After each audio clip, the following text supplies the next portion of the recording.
भाई से मैं मुल्तमिस हूं, दरख्वास्त करता हूं कि यहाँ पर आए और सभी की तरफ से नाथाबू का इस्तकबाल यहाँ पर वो करें।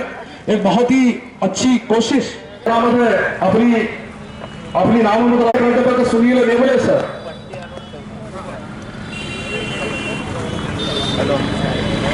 थोड़े गुण आलेले की तायीद करती है, तमहीद करती है। नाथाबू को घड़ी का सुनील देवले सर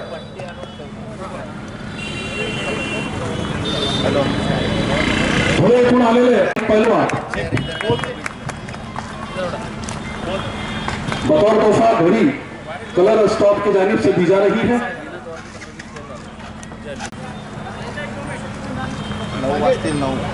माननीय श्री जगन भाऊ स्वारी म्हणतात की दुःखाचा अंकुश असो सदा मनावर, हलाल पचवल्याबद्दल माथ्यावर चंद्र असो, चांगली माणसे मोजण्यासाठी हाताला 1000 बोटं असो, लक्षात राहत नाही बिचारी त्यांना दीर्घ आयुष्य लाभो। माननीय इसके बाद इज्जत मार्जना शेख शफी भाई पहलवान, इनका इस्तकबाल अलहाज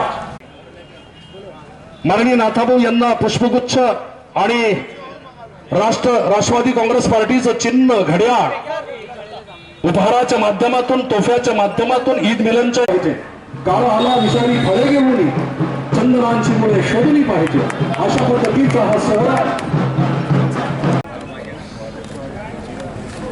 जनाब इकबाल पहलवान साहब, जाती धर्माची मंडळी ज्यांच्या मायाळू पंखाखाली एकवटली आहे ते माननीय आमदार संजूभाऊ सावकार यांचं आगमन यहाँ पर।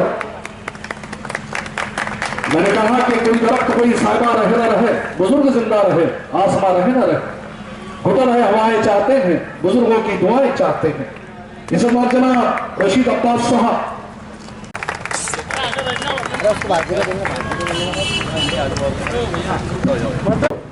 माननीय राहुल गायकवाड साहेब या ठिकाणी उपस्थित आहे, ज्यांनी उघडले आपल्या मनाचे कवाड या ठिकाणी उपस्थित आहे। माननीय राहुल गायकवाड जाकीर पेंटर त्यांचा सत्कार करतील अशी मी त्यांना नम्रतेची विनंती करतो।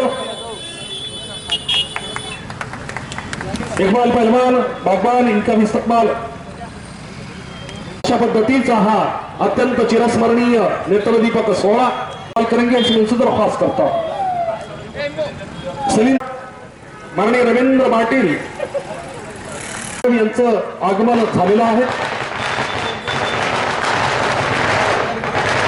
माननीय राहुल गायकवाड साहेबांना नम्रतेची विनंती करतो त्यांनी या ठिकाणी यावं। अनेक मान्यवर सामाजिक सांस्कृतिक राजकीय क्षेत्रातली मातापर मंडळी या ठिकाणी एकवटली आहे। आभाळा एवढी ज्यांची उंची त्यांनी थोडे खाली यावे। मंडळी वाजवत आहे त्यांना नम्रतेची विनंती आहे, ढोल ताशे वाजवणाऱ्यांना नम्रतेची विनंती आहे, कृपया आपण ढोल ताशे बंद करावे। इंजीनियर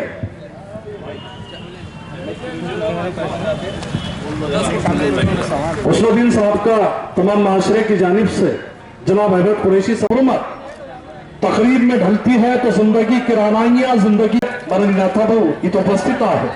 नाथाभाऊ म्हणजे खोप्यात सुखा ताल्लुक से मजरू सुल्तानपुरी के कुछ शेर जहन के उफक पे नमूदार हुए हैं कि रफ्ता रफ्ता मन कलब होती गई रस्म चमन, धीरे धीरे नगमाए दिल भी फुगा बनता गया, और जिस तरफ भी चल पड़े हम आबला पाया ने शौक। के अध्यक्ष आप सही के चहीते हमारे प्रेरणास्थान माजी मंत्री आदरणीय एकनाथराव जी खड़से साहब, हमारे इस भुसावल के आमदार आदरणीय संजय जी सावकारे साहब, डॉक्टर महमूद हुसैन साहब, रशीद अब्बास जी, पुलिस बाजारपेट पुलिस स्टेशन के राहुल गायकवाड़ साहब, सभी सम्माननीय व्यासपीठ उपस्थित सभी ज्येष्ठ श्रेष्ठ तथा आए हुए सभी मेहमान, हिंदू मुस्लिम एकता के लिए आज इस कार्यक्रम का आयोजन किया गया है। ऐसे ईद मिलन में आए हुए सभी भुसावल के हमारे आदरणीय तथा सभी दोस्तों, भाइयों, पत्रकार मित्रों, आज यहाँ पर ईद मिलन का कार्यक्रम हो रहा है। उसलुद्दीन भाई जिनको कलर स्टॉप की वजह से जाना जाता है, वो रंग चटाए बिछाने में बहुत माहिर है। उनको हर रंग की पहचान है, कौन से रंग में कौन सा रंग मिलाया तो कौन सा रंग बनेगा, यह उनकी एक बहुत बड़ी पहचान हमारे भुसावल में नहीं बल्कि महाराष्ट्र में है। उनके फर्म का नाम है कलर स्टॉप, मतलब हुस्नुद्दीन भाई ने कलर बोल दिया, वहां पे उसको रुकना है, कलर स्टॉप। और इस ईद के कार्यक्रम के उपरांत आज यहाँ पर सभी हिंदू मुस्लिम सभी जाति धर्म के लोगों का मिलाप हो रहा है। सदियों से इस भुसावल शहर की एक प्रथा है, इस भुसावल शहर में ईद के बाद अलग अलग जगह पर ईद मिलन का प्रोग्राम होता है। और इसी वजह से हमारे भुसावल में सभी धर्मों में भाईचारा बने रहता है। भुसावल में बोलो या भुसावल के आसपास या महाराष्ट्र में कभी भी जातीय दंगल हो सकती है, हुई है, लेकिन हमारे भुसावल में हम सभी भाइयों में इतना भाईचारा है, इतना सलोखा है कि हम आज तक वह सभी भाईचारा हम सब लोग निभाते आए हैं और इसी की पहचान आज इस ईद मिलन में दिख रही है। हुस्नुद्दीन भाई का वैसे सभी जाति धर्मों के लोगों से बहुत ही अच्छा संबंध है, बहुत ही अच्छी दोस्त वो सब समाज में लेकर चलते हैं। और उनकी एक इच्छा थी कि आज एक ईद मिलन का प्रोग्राम मुझे करना है, जो आज आप सबके उपस्थिति में आप आज यहाँ हो रहा है। तो इस कार्यक्रम के उपरांत मैं आप सभी को यहाँ पर हार्दिक बधाई देता हूँ और आने वाले दिनों में ऐसा ही हम भाईचारा बनाए रखेंगे, जबकि हमारे पुलिस डिपार्टमेंट के लिए कोई भी ज्यादा हेडेक न हो, इसके लिए हम सब जिम्मेदार लोग यहाँ पर उपस्थित हुए हैं। और आगे चल के इस भुसावल का नाम ऐसा ही हम रोशन करके सभी हिंदू मुस्लिम भाइयों में आगे चल के और भी प्रेम भावना बढ़ती रहे, इसका हम यहाँ पर सब जिक्र करते हैं। आपको सभी को धन्यवाद। जय हिंद, जय महाराष्ट्र। वैसे तो इज़्ज़तमाब जनाब हुस्नुद्दीन साहब का कहना था कि काल याच्यापूर्वीही मी थोडंसं बोललेलो आहे। मी परत एकदा सांगेल की सगळा जो विषय राहणार आहे तो जाती आणि धार्मिक सलोखा ह्या अँगलनंच राहणार आहे। काल मी 15-20 मिनिट यापूर्वी बोललेलो आहे, तरी मी वेळ घेतो आणि थोडंसं परत बोलतो की आपल्या शहरांमधून तसं काही होऊ न देणं ही हिंदूंची, मुस्लिमांची आणि सगळ्या जातीय धर्माच्या लोकांची आणि पक्षांची जबाबदारी आहे आणि पोलीस विभागाचं पण आहे। तर त्याच्यासाठी आपण सगळे प्रयत्न करणार आहोत। तुमच्या सगळ्यांचं सहकार्य असंच लाभत राहील आणि कोणतेही वाद होणार नाहीत। पुढे आता निवडणुका आहेत, त्याच्यामुळे भरपूर जणांच्या इच्छा, अपेक्षा, आकांक्षा राहतात, तर त्या अनुषंगाने सुद्धा कोणताही जातीय किंवा धार्मिक तणाव निर्माण होणार नाही याच्यासाठी आपण सगळे प्रयत्न करूया। आणि तसं जर कुणी एखादा माणूस राहिला तर त्याला कुणीही तुमच्याकडून रिस्पॉन्ड न करता पोलीस स्टेशनला कळवण्यात यावं, जेणेकरून आपण त्याच्यावर जी काय कायदेशीर कारवाई करायची आहे की ती केली जाईल। एवढं बोलून मी माझं बोलणं संपवतो। थँक्यू। ताल्लुक से मजरू सुल्तानपुरी के कुछ शेर जहन के उफक पे नमूदार हुए हैं कि रफ्ता रफ्ता मनकलब होती गई रस्म चमन, धीरे धीरे नगमाए दिल भी फुगा बनता गया, और जिस तरफ भी चल पड़े हम आबला पायान शौक हुर्मत, तकरीब में ढलती है तो जिंदगी की रानाइयां जिंदगी। कारण नाथाभाऊ इथं उपस्थित आहे। नाथाभाऊ म्हणजे खोप्यात सुखात इंजिनियर।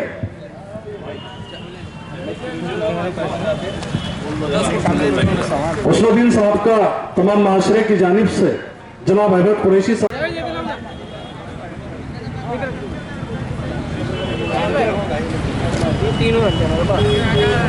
एक दीपक महफिल में जहां पर जिंदगी से बेहतर नजर आती है हमें।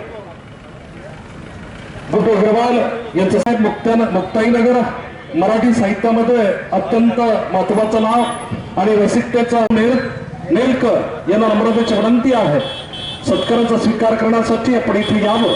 माननीय सुनील भाऊ नेलकर। प्रोग्राम में हमारे सबके नेता आदरणीय नाथाभाऊ यहाँ पधारे हुए हैं और मैं हुस्नुद्दीन को दिली मुबारकबाद देता हूँ कि कभी राजकीय फील्ड में कभी आए नहीं हो, लेकिन पहली बार ऐसा हुआ कि उसनुद्दीन ने सब राजनीतिक लोगों को एक साथ बुलाया है। अब तक के सब दोस्तों को एक साथ बुलाता था, अब तक के हमेशा सिर्फ दोस्तों को साथ में बुलाता था, ऑफिस में बुलाता था या घर पे भी बुलाता था।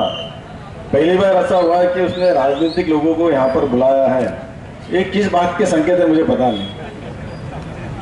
हो सकता है शायद उसनुद्दीन भी राजनीति में एंट्री कर रहा हो, लेकिन सभी पार्टी के लोग यहाँ पर इकट्ठा हुए हैं, इसलिए कौन सी पार्टी में जाएंगे वो अभी बता नहीं सकता मैं, लेकिन राजनीति में आने के संकेत इसमें दिख रहे हैं। नहीं, गिफ्ट कुछ भी है, वो गिफ्ट होता है, वो चलती हुई गाड़ी है, वो रुकी हुई खड़ी नहीं होती। लेकिन मैं सबसे पहले मेरी तरफ से सबको ईद की बहुत बहुत बधाई देता हूँ कि एक त्योहार जिसके माध्यम से सभी हिंदू मुस्लिम सभी एक साथ में आते हैं और ये त्यौहार मनाते हैं। और अक्सर भुसावल में ईद बड़े जोर शोर से मनाई जाती है। इस साल भी ईद मनाई गई, ईद के दिन में यहाँ था नहीं, इसलिए हमेशा ईद के दौरान मैं आता हूँ, सबको मुबारकबाद देता हूँ, सबसे मुलाकात भी हो जाती है। लेकिन मैं राजस्थान में गया था, इसलिए ईद की मुबारकबाद बहुत सारे लोगों को दे नहीं पाया। तो मुझे खुशी इस बात की कि इस माध्यम से मैं सबको ईद की मुबारकबाद दे पा रहा हूँ। मेरी तरफ से सबको ईद की बहुत बहुत बधाई हो। चलो पहली बार ताली बजी। और इस के माध्यम से एक संकेत भी मिला है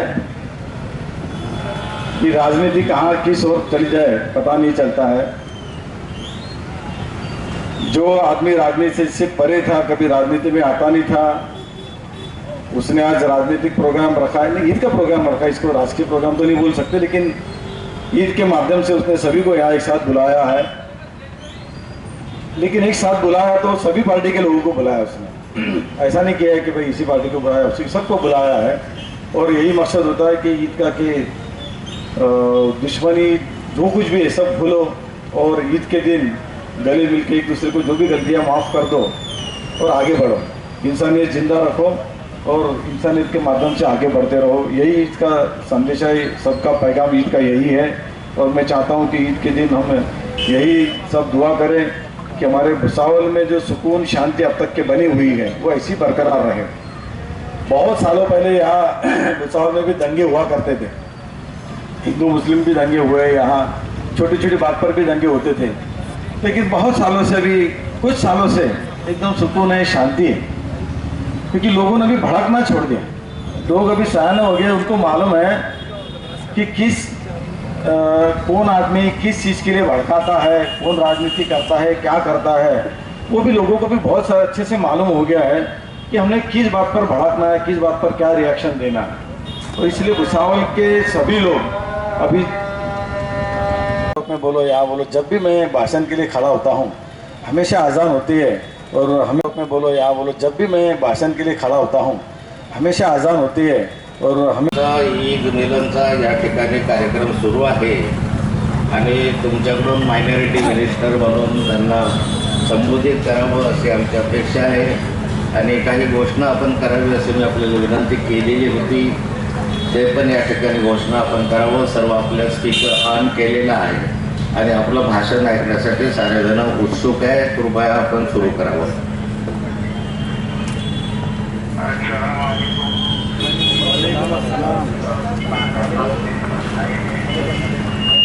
और उन्होंने एक बड़े स्कीम को मंजूरी देने के लिए मुझसे कहा था, मैंने वो मंजूरी दे दी है और इनकी घर कम से कम मेरे अंदाज से कुछ हजारों घर बनने वाले।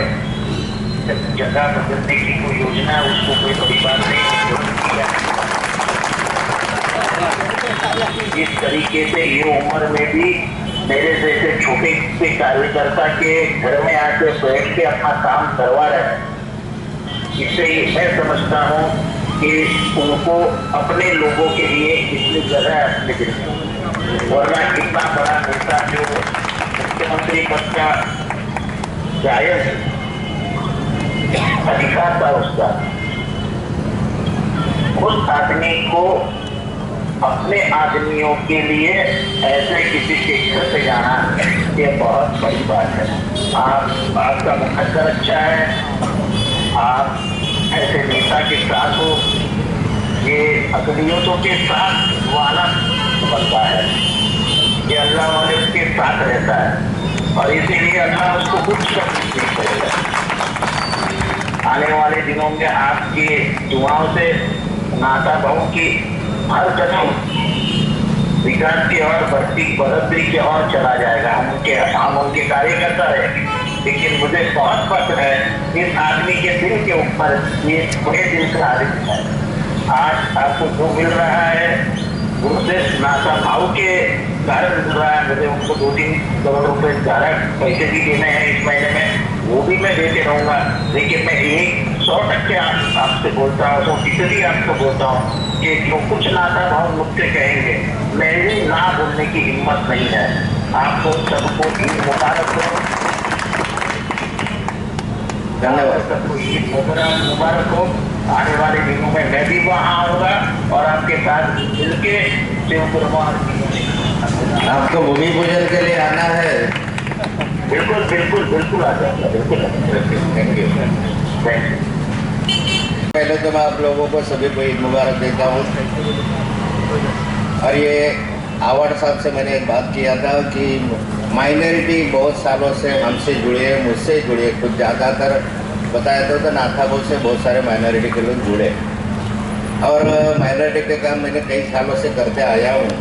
तो मेरी और एक ख्वाहिश है, अभी इस साल हमारे भूसावल में मेरा प्रोग्राम होने जा रहा है और ये हमारे शफी भैया है, हमारे कलर बुक वाले हैं, हमारे शरीफ भाई है, हमारे सारे लोगों ने, शरीफ भाई भी हमारे पीछे बहुत लगे थे, पीछे उठे।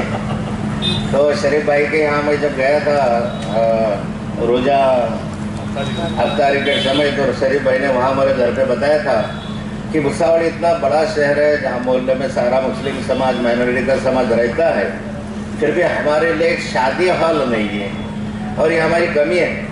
कई सालों से हम मांगते हैं पर हम लोगों को इतना पैसा कैसे मिल नहीं सका। तो मैंने उनको बताया कि मैं आवाड़ साहब से बताऊंगा और उनसे रिक्वेस्ट करूंगा कि हमारे भूसावल शहर में एक शादी हॉल आप बनाओ, बड़ा शादी वाला बनना चाहिए। इसलिए उन्होंने 114 लाख रुपए, 1,14,00,000 रुपए की मंजूरी अभी दी है और अपने ये भूसावल शहर में 1,14,00,000 का ये शादी हॉल अभी बनेगा। अभी उसके ऑर्डर 2-4 दिन में आ जाएगी और काम शुरू होने के लिए बारिश के बाद शुरू होगा। उसके साथ साथ हमारे मुक्ताई नगर शहर में और बोधवड़ शहर में, ये दोनों शहर में 1-1 करोड़ रुपए माइनॉरिटी के लिए शादी हॉल के लिए उन्होंने मंजूर किया। तो मुक्ताई नगर में भी 1 करोड़ रुपए, भोजपुर में 1 करोड़ रुपए, भूसावल में 1,14,00,000 रुपए, इतना पैसा हमको भया है। मैंने अजय दादा साहब से जब चर्चा की थी तो अजय दादा साहब को बोला था, पहले आवाड़ साहब से बताया, आवाड़ साहब बोले मेरे यहाँ पैसा कहाँ है इतना। तो बोले पैसे के लिए आप अजय दादा से बात करो। तो मैंने अजय दादा को बताया कि भाई हम लोगों को एक 10 करोड़ रुपए तो मुझे माइनॉरिटी के बनाए। तो अजय दादा ने मुझे बता के 10 करोड़ आपको दे दिए और उस समय ये अपने जो माइनॉरिटी का हॉल है उसके लिए, और मुक्ताई नगर में जो पहला इंजीनियरिंग कॉलेज बन रहा है महाराष्ट्र में नहीं देश भर में ही, अपने पूरे देश भर में माइनॉरिटी के लिए पहला इंजीनियरिंग कॉलेज जो मैंने मेरे कार्यकाल में मंजूर किया, वो उसके लिए 5 करोड़ रुपए उन्होंने अभी दिए। उसके पहले 30 करोड़ उसको खर्चा हो चुका है। अगर 100 करोड़ रुपए इंजीनियरिंग कॉलेज को लगना है और ये माइनॉरिटी कॉलेज जो है, ये माइनॉरिटी कॉलेज सिर्फ माइनॉरिटी के लिए है। वहाँ खाली बौद्ध, मुस्लिम, जैन, इन्हीं लोगों को वहाँ पर ये मिलेगा। दूसरा को कोई भी अगर मेरा लड़का भी चाहा तो उसको एडमिशन नहीं मिलेगा। तो माइनॉरिटी के लिए 100% माइनॉरिटी के लिए है। 160 जगह भी इस साल भरने जा रही है, उसमें से 30%, 30% जगह, मतलब 60 जगह जो खाली लड़कियों के लिए, सिर्फ लड़कियां इंजीनियर बनेंगी 60 हर साल। और उसके साथ सबसे बड़ी बात है कि ये फ्री एजुकेशन रहेगा। आप जब एडमिशन लेंगे तो ग्रेजुएशन होने तक आपको 1 रुपया भी नहीं लगेगा। मेरा वजह तो ये है कि सब माइनॉरिटी को लोग वहाँ पढ़ना चाहिए, मेरे ख्वाहिश पहले से ही है। और इतने सारे लड़के इंजीनियर बनते जाएंगे। आप लोग जा सकते हैं वहाँ की बहुत बड़ी बिल्डिंग हॉस्टल उधर हमारी बन गई है। और मेरी कोशिश है कि इस साल ये चलेगा। चलो ये बातें तो होती रहेगी, पर अभी आवर साहब ने आपको बहुत बड़ी शुभेच्छा दी है। मैं ये कहना चाहता हूँ कि पहले तो अभी हम लोग यहाँ हर साल बैठते आए और हर साल ही ईद मिलाद का कभी रोजा अफ्तार का प्रोग्राम होता है, कभी ईद मिलाद का प्रोग्राम होता है। हर भाषण भी करते हैं, दूसरा भाषण करके शुभेच्छा देता है, चले जाता है। पर इस बार देखा जाए तो महाराष्ट्र का जो वातावरण है, महाराष्ट्र का जो माहौल है, अलग माहौल है। और ये माहौल में इस ईद मिलाद के प्रोग्राम को एक अलग महत्व है, एक अलग इसका देखने का ये है कि देखिए कुछ दिनों से, कुछ महीनों से ये महाराष्ट्र में ऐसी राजनीति चल रही है। मैं कोई पार्टी का नाम लेना नहीं चाहता, पर ये ऐसी राजनीति चलना चाहती है कि जहाँ कहीं कहीं दोनों समाज में तनाव बढ़ सकता है। कभी हो गया तो सदावर्ती चलता है, तो 15-20 दिन तो सदावर्ती जी दिखते हो, दूसरा कोई है ही नहीं महाराष्ट्र में। कहीं मर्डर होता नहीं, कोई बलात्कार होता नहीं, कोई पीने के पानी की समस्या नहीं रहती, जब सदावर्ती जी 15-20 दिन चलते। उसके बाद में आगे कि बस बजरंग बली चलते रहते कि हम बजरंग का क्या मारुति स्तोत्र बोलेंगे, बजरंग स्तोत्र बनेंगे, हनुमान चालीसा बताएंगे। फिर वो हनुमान चालीसा का विषय होगा कि बोलेंगे हम भोंगा लगाएंगे, इसका भोंगा निकालो, उसका भोंगा डालो। इसमें चला था 15-20 उसमें चले गए। अभी चल रहा है तो इतनी राजनीति है, तो कभी उद्धव ठाकरे जी का भाषण होता है, कभी राज ठाकरे जी का भाषण होता है, फिर कभी नारायण राणे साहब का भाषण होता है, कभी देवेंद्र जी का भाषण होता है। मुझे ये कहना है कि किसी का भाषण पर मेरी टीका टिप्पणी नहीं करूँगा, पर एक बात जरूर कहूँगा कि जो चल रहा है ये महाराष्ट्र की राजनीति में हमने कभी देखा नहीं। मैं 40 साल से राजनीति में हूँ, आप लोग मेरे साथ 40 साल से जुड़े हो, मैंने ऐसा वातावरण देखा नहीं। ये भड़काने की कोशिश है, ये दिमाग भड़काने की कोशिश है। मैं आप लोगों को धन्यवाद इसलिए देना चाहता हूँ, कोई भोंगे की बात करे, कोई हनुमान चालीसा की बात करे, हमारे दिमाग इस बार हमने ठंडे रखे हैं। हमने हाथ में पत्थर नहीं उठाए, हमने नहीं बोला, दूसरे बोला हाँ ठीक है ना, आप नहीं बोलते का मस्जिद के भोंगे उतार दे। हिंदू लोगों ने बोला ठीक है, आप नहीं बोलते सौभाग्य के काकड़ आपने बंद कर देंगे। उनको ऐसा लगा था, जिनको ये करना था उनको लगा था कि माहौल बिगड़ जाएगा, अपना उल्लू सीधा कर लेंगे, और इसलिए ये नहीं हुआ। इसलिए सबसे पहले तो आप लोगों को धन्यवाद देना चाहिए महाराष्ट्र की जनता को कि भाई ऐसा कोई माहौल यहाँ बिगड़ने नहीं दिया, और यही लेकर आगे चल के भुसावल शहर में चलना है हम लोगों को। ऐसे तो कई लोग रहते हैं जो दिमाग बढ़ाते हैं, भड़काने की कोशिश करते हैं। राजनीति में यह चलने वाली बात है, भाई इतनी निचली स्तर की राजनीति मैंने कभी नहीं देखी, कभी इतना माहौल खराब मैंने नहीं देखा। एक दूसरे को गाली गलौज करना, एक दूसरे को व्यक्तिगत रूप से बोलना, ये कभी हमने देखा भी नहीं था। राजनीति का एक दर्जा था, राजनीति एक ऊंचे स्थान पर हम चलते थे। कभी हमने साहूकारी जी से साथ लड़े, कभी महमूद हुसैन साहब यहाँ बैठे हैं आमदार के लिए, वो भी खड़े थे। उस समय मैं भी इधर था, उनके आलोक पार्टी में था, उनसे विरोध में था, वो अकेले अपक्ष लड़ रहे थे। फिर भी महमूद साहब, डॉक्टर साहब मुझे जब बुलाया तो चाय पीने जाते थे, एक दूसरे के यहाँ तो हमेशा ही जाते आते थे। कभी ये दुश्मन है ऐसा कभी समझा ही नहीं हम लोगों ने। एक इलेक्शन के समय इलेक्शन हो जाता था, इलेक्शन के समय भाषण भी हो जाते थे, पर जब इलेक्शन खत्म हो जाता है दुश्मनी की ओर से नहीं देखते थे। पर ये जो वातावरण चल रहा है वो समाज के लिए अच्छा नहीं है, और इसलिए मैं आप लोगों को ईद के समय में ये बताना चाहता हूँ कि आगे चल के और भी माहौल बिगाड़ने की कोशिश हो सकती है। जैसे जैसे इलेक्शन आते हैं तो नए इशू पैदा होते हैं, और इस इशू में तुम्हारा पेट नहीं भरता। कोई हनुमान चालीसा बोले तो उसका पेट भरने वाला नहीं है, कोई भोंगा लगाने से आपका पेट भरने वाला नहीं है। पेट भरने वाला वो गरीब बेचारा इधर उधर फिर रहा है, महंगाई से मर रहा है, उसके लिए कोई ख्याल देने के लिए कोई तैयार नहीं है। कहाँ मीठा तेल चले गए 200 रुपए के करीब, आपको पता भी नहीं चला कि डीजल पेट्रोल के भाव कितने बढ़ गए, कितना माहौल इतना हो गया ये आपको है नहीं, क्योंकि भोंगे ही लगा रहा है।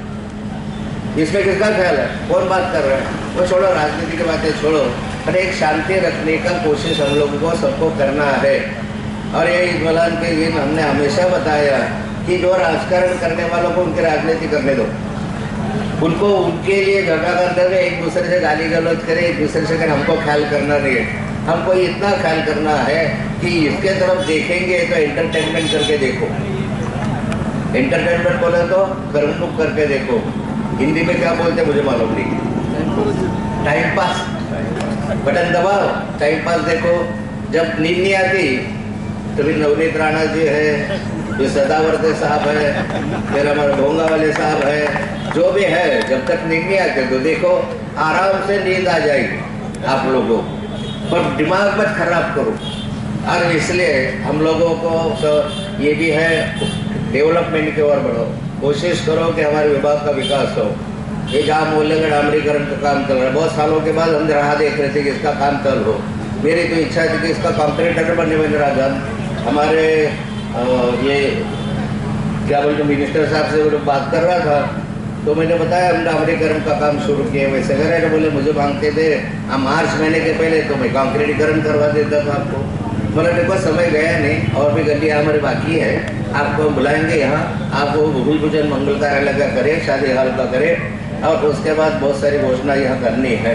ईद हम लोगों को अच्छी जाए, हम लोग इसलिए ईद मिलन के कार्यक्रम करते हैं, इसलिए ईद मनाते हैं। मैं एक बच्चे को देखा, रो भाई के यहाँ गया था, और छोटे से बच्चे ने 30 दिन के रोजे रखे, उम्र थी उसके 4 साल 4.5 साल।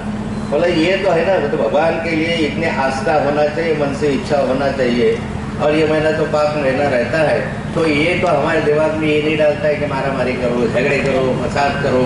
इसलिए शांति बनाने के लिए हम लोग कोशिश करें। मैं सभी को आपकी ईद के लिए शुभेच्छा भी देता हूँ, और आप सभी की ओर से हमारे माननीय अजित दादा पवार साहब और जितेंद्र आव्हाड साहब, इनके आप सभी के ओर से आभार भी मानता हूँ कि एक बहुत बड़ा काम हमारे भुसौल शहर के लिए उन्होंने किया है। खाली 1 करोड़ 14 लाख पर रुकने वाले नहीं है। आगे चल के हमारा जब कंस्ट्रक्शन हुआ तो मैं और उनसे कोशिश करूंगा कि एक 40-50 लाख और भी वो उसको मिले। एक बहुत बढ़िया एक शादी हॉल हम भुसौल में बनाना चाहते हैं, और ये जब बनेगा ऐसा मैं आपसे वादा करता हूँ। जय हिंद, जय भारत।